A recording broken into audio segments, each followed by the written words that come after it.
In another episode of Same Thing, Different Day, I get that most creationists are told as children that evolutionists, or whatever they call us, believe, they say what evolutionists believe, and then they recite some ridiculous parody that no one ever believed because they can never define it or describe it correctly. And consequently, all of their counter arguments necessarily depend on one or more straw man distortions. And then the creationist children are told that they have to believe absolute absurdities that they never recognized as such, specifically because they're told that they had better believe it or else face a fate worse than death. And what they do from there is defend whatever opinion they were told that they have to adopt, no matter what, without any evidence at all, and despite all evidence to the contrary. So they never look into what evolution really is. They never learn anything beyond that, beyond the initial binary and invariably false summary that they were given as children. So maybe they think that that's what we do too, that someone just told us to believe that life evolved and that we just continue to believe whatever we were told to believe without ever learning anything more about it. However, the reality is that most of us were told the same lies as the creationist children were, because most of us were raised to be creationists, most of us in the United States anyway. But the difference is that we did look into that to find the truth that evolution is a directly observed and or objectively verifiable, inescapable fact of population genetics, fossils, and phylogeny, while creationism is not but willfully ignorant, irrational nonsense with no truth at all to it, none whatsoever. And some of us have continued to explore this alleged controversy so much that we now know substantially more about both sides of this issue than believers know their own alone. They don't know much even about their own belief system, and they don't know anything at all about evolution, and they don't want to know anything either. If you find a smart one, they still don't know any better, because the very basics of this issue contradict creationism beyond that, such that even the leaders of the religiously motivated movement of reality denial still depend on the same scientific and philosophical misconceptions, regardless of their level of education. They still can't get it right. Yet, every week for the last couple decades, I'll get messages from some newbie still having their first thought on this topic, thinking that I'm the one without understanding, as if they're going to teach me. And it's obvious that they've never even watched any of my videos because nearly all of them have already addressed whatever they're going to tell me. Then I have to repeat the same things today as y'all already heard me tell the last dozen or so thoughtless wanna pretenders last time, and I'll have to explain those same things again to the next mouth-breathing mental maladroit tomorrow. And this week, that message came to my email from some rando named Rambo. And here is that message, interrupted, but otherwise complete, with all of the typical spelling and punctuation errors intact. Hi, Arn. We talked before on a few different platforms. There is no way God can be proven or disproven. I interpret this to mean that there is insufficient evidence to substantiate any of the unverifiable, unsupported, and thus indefensible claims of theism. If there was a God, specifically your creator God as described in the Bible, then there would be evidence of that God. Everyone would have found it in abundance a long time ago and continuously through today, and it would be sufficient to prove your God's existence to everyone's satisfaction by that overwhelming preponderance of evidence beyond reasonable doubt. However, there is still no actual factual evidence of your God, nor logically valid arguments for it either. That means there is literally no reason to believe it. And being determined to make believe what is not evidently true is irrational, illogical, and intellectually dishonest. But it's worse than that. Because if you're talking about the Bible God, where your interpretation is that the Bible is the infallible word of God and that the Bible is thus indistinguishable from God, such that if the Bible was wrong, then God is wrong, then it's not just that there's no reason to believe that there is a God, which is already a good reason not to believe in a God, but there are also many good reasons to believe there is no God, at least not your God, because there is also substantial evidence against that God, beginning with the absurdities, atrocities, inconsistencies, and contradictions within your scriptures that are sufficient to disprove your version of God, or at least render it unworthy of serious consideration. God is not scientific.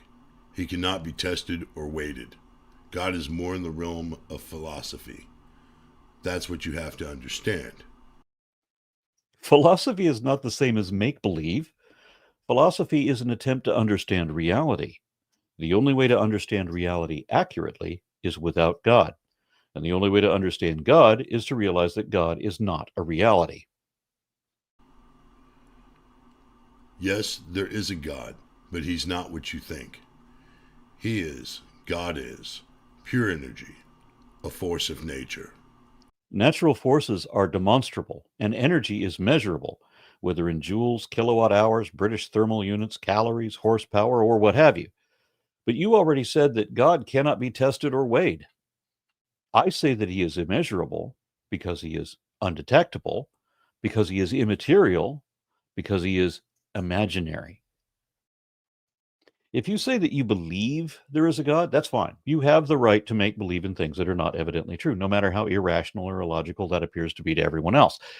But when you assert your baseless speculation as if it was a matter of fact, then you have become a liar, because you can't honestly say that something is true until or unless you can show the truth of it, the evidence leading to that conclusion. But if you can't show that it's true, then you can't even know if it's true, and therefore you cannot honestly say that it is. Pretending to know things no one even can know is dishonest, especially when what you're claiming is evidently false. I don't believe in evolution, but even if evolution were true, it would not ruin my day. But I personally don't believe in it. Evolution is not something to believe in. It doesn't require belief. You either understand it or you don't. You either accept the facts of the science or you reject reality via ignorance. I don't think you're a bad guy. I just think you are severely damaged spiritually, to the point where you hate the very idea of God and want to erase him from history. I've often said that it doesn't matter what you hate. What will endear you in the minds of the memories of the people who knew you is what you love. They don't care about what you hate. And the only thing that I hate is injustice. And that includes lies, which necessarily includes your God. But I don't hate God directly for the same reason that I don't hate any other imaginary characters. If you were trying to convince me to believe in Santa Claus, I would be just as adamant. I may hate the injustice of people believing in the lies told about Santa Claus because they are lies, and it's wrong to lie to people and get children to believe things that are not true. It also causes the children not to trust their parents later on. But that doesn't mean that I hate Santa Claus himself, because there is no Santa Claus. Nor can I say that I even hate the idea of Santa Claus. I mean, to be fair, I have said many times that I hated Cinderella's wicked stepmother in that Disney cartoon because that character reminded me of people I knew as a child, people I knew in real life in my childhood. But I don't really hate that person because she's not a person. I'm only talking about her within the context of a fairy tale. God is within the context of a fairy tale. He was never part of history because mythology is not history. And many millions of people have been murdered or tortured or abused in the name of your God, but that's because religions are a sad and shameful part of our history. None of the gods of any religion were ever real, so they cannot have been an actual part of our story. I can't be damaged spiritually either because there's no such thing as a spiritual realm. We don't have spirits. And if you want to argue otherwise, remember Hitchens' razor, that what is asserted without evidence may be dismissed without evidence. I understand it's hard to believe in God. To be honest, a lot of unfair things have happened to good people, including myself. Extremely cruel and unfair. I myself even question God at times. But I keep my faith because I believe that this life is just a test and the afterlife is the true life that we will live. There is no afterlife because we don't have souls. There is no supernatural aspect to our existence. Because, again, it's not just that there's no evidence for that, right where it would be if such were real, but that there is plenty of good evidence against it. Faith is just a matter of make believe, pretending things that are not evidently true, and then lying to yourself to convince yourself. It's inherently autodeceptive. If faith is believing impossible nonsense without reason and defending that belief against all reason. That's why faith is not a virtue, but a vice, something to be ashamed of rather than to boast about. But as far as your difficulty, your occasional difficulty in believing in God, that will only get worse the more thought you put into it. For example, if the fact that bad things happen to good people and that bad people get away with being unjust, while good people suffer more than they deserve, think about how much worse that idea is when you try to figure out how God even could have gotten involved in that. How does God make anything happen? In some situations, the explanation is simply that it's God magic, better known as miracles. But if you look more deeply, you realize that God either has to manipulate people, whole groups of people, all at once, as if in such a way that they don't have free will, or they're not allowed to exercise their free will. If God is answering your prayer to win the game or to have your child found or whatever, he's going to have to manipulate other people's behaviors in ways that they don't really have a choice in. Or if God is not manipulating these people without free will, then he is merely the script writer in a story, and we're characters in that story. And in that case, too, again, we don't have free will. Either way, what God does is impossible because God himself is impossible. I hope one day you reconsider the existence of a God. You can still believe in evolution and God. It is true that the pioneers of evolutionary theory, as well as some of the best defenders of the science, have been, and many still are, Christians.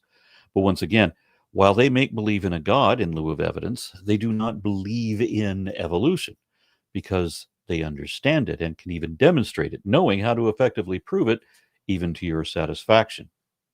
So I hope you at least consider the possibility of a supreme creator, even if it's not the God of the Bible. In order to say that something is possible, there must be a precedent or parallel or verified phenomenon indicating that such possibility exists. You don't have that for God. And again, it's even worse than just that, because it's not just that God is literally not even a possibility to consider. It's that God is defined by his miraculous nature, and miracles are impossible by definition.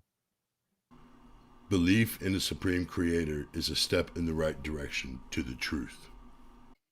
No, the truth is what the facts are, what we can show to be true, not whatever else we might assume or imagine beyond or instead of that, which would be the realm of religion.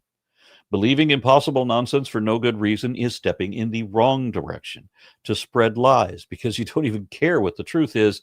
You just want to make believe something else instead.